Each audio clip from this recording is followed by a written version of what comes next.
នៅក្នុងរូបវិទ្យាថ្នាក់ទី12ហើយមេរៀននេះរៀបដោយលោកគ្រូដូចចំណាន very recommend មែនតើទាំងអស់មាន60សំណួរពីមេរៀន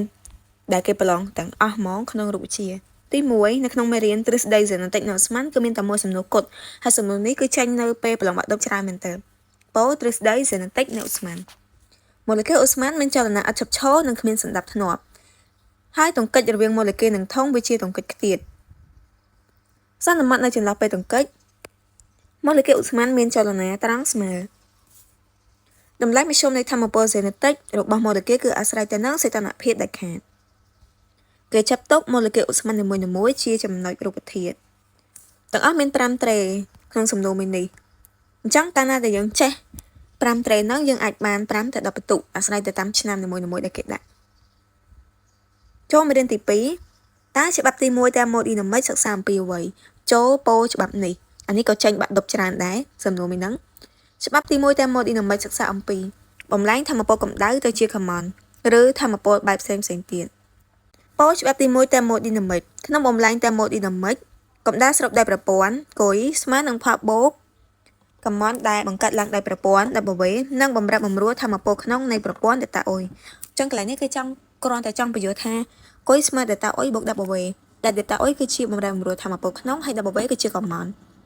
សំណួរទី3ដូចម្ដេចហៅថាប្រព័ន្ធខ្លីៗងាយយល់ប្រព័ន្ធគឺជាវត្ថុឬសំណុំវត្ថុដែលគេលើកយកមកសិក្សាធៀបទៅនឹងវត្ថុដទៃទៀតឬក៏មជ្ឈដ្ឋានក្រៅ4ដូចម្ដេចហៅថាប្រព័ន្ធតែម៉ូឌីណាមិកធ្លាប់ចេញនៅក្នុងបាក់ឌុប2016ប្រព័ន្ធតែម៉ូឌីណាមិកគឺជាប្រព័ន្ធដែលទទួលបំលែងតែម៉ូឌីណាមិកអាចចេញពីភាពដើមមួយទៅភាពស្រេចមួយតាមដំណើរប្រព្រឹត្តទៅខុសៗគ្នាបានអញ្ចឹងនេះគឺជាប្រព័ន្ធតែម៉ូឌីណាមិកហើយមានមួយទៀតដូចម្ដេចហៅថាភាពនៃប្រព័ន្ធអញ្ចឹងប្រព័ន្ធផ្សេងភាពនៃប្រព័ន្ធផ្សេងជាក់ស្ដែងមើលសំណួរទី3និងសំណួរទី5ភាពនៃប្រព័ន្ធគឺជាសំណុំលេខរបស់ទំហំរូបវិទ្យានៅខណៈណាមួយសំណួរទី6ដូចម្ដេចហៅថាបំលែងតាមម៉ូឌីណាមិកធ្លាប់ចេញនៅបាក់ឌុប2019និង2022បំលែងតាមម៉ូឌីណាមិកប្រព័ន្ធមួយទទួលបំលែងតាមម៉ូឌីណាមិកកាលណាវាផ្លាស់ប្ដូរភាពដោយប្ដូរតែកំណកម្ដៅជាមួយនឹងមជ្ឈដ្ឋានក្រៅប៉ុណ្ណោះ7ដូចម្ដេចហៅថាបំលែងបិទនិងបំលែងចំហបំលែងបិទគឺជាបំលែងដែលប្រព័ន្ធផ្លាស់ប្ដូរភាពដើមទៅភាពស្រេចណាមួយខុសពីមុននេះជាបំលែងបិទនិងបំលែងចំហគឺជាបំលែងដែលប្រព័ន្ធផ្លាស់ប្ដូរភាពដើមទៅភាពស្រេចណាមួយខុសពីមុនបំលែងបិទវិញគឺជាបំលែងដែលប្រព័ន្ធផ្លាស់ប្ដូរភាពដើមទៅភាពស្រេចណាមួយរួចត្រឡប់មកភាពដើមវិញ8ដូចម្ដេចហៅថាថាមពលក្នុងនៃប្រព័ន្ធ8ដូចម្ដេចហៅថាថាមពលក្នុងនៃឧស្ម័នបរិសុទ្ធថាមពលក្នុងនៃឧស្ម័នបរិសុទ្ធគឺជាថាមពលសេនេតិកសរុបនៃម៉ូលេគុលរបស់ឧស្ម័នខ្លីៗថាមពលក្នុងនៃឧស្ម័នបរិសុទ្ធនឹងនិយាយតាំងដោយ delta O មិញdelta O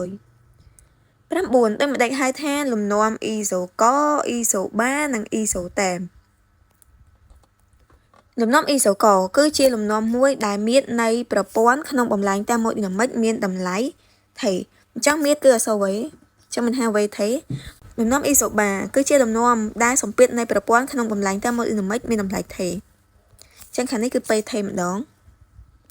លំនាំអ៊ីសូតាមគឺជាលំនាំមួយដែលសីតុណ្ហភាពនៃប្រព័ន្ធក្នុងបំលែងតាមម៉ូឌីណាមិកមានតម្លៃថេ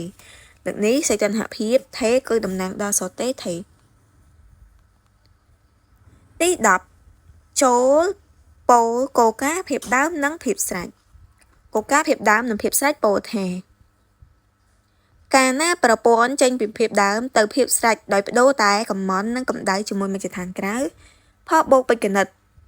អាស្រ័យទៅនឹងភាពដើមនិងភាពស្រេចវាមិនអាស្រ័យទៅនឹងរាងនៃបំលែងនោះទេវាមិនអាស្រ័យទៅនឹងរាងនៃបំលែងទេអញ្ចឹងវាអាស្រ័យតែជាមួយនឹងភាពដើមនិងភាពស្រេចប៉ុណ្ណោះទី11ពោកូកាសមមូល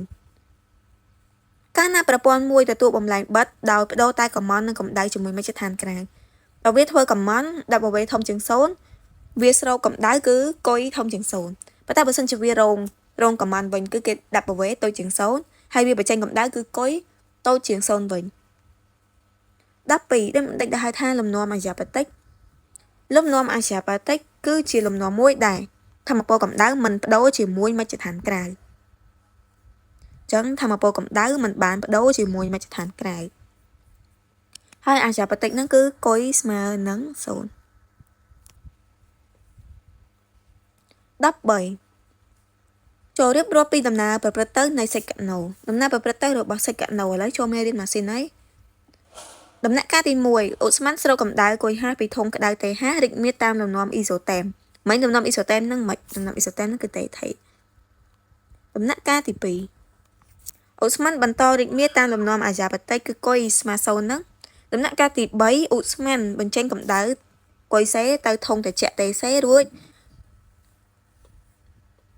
រួមមាឌតាមលំនាំអ៊ីសូតេម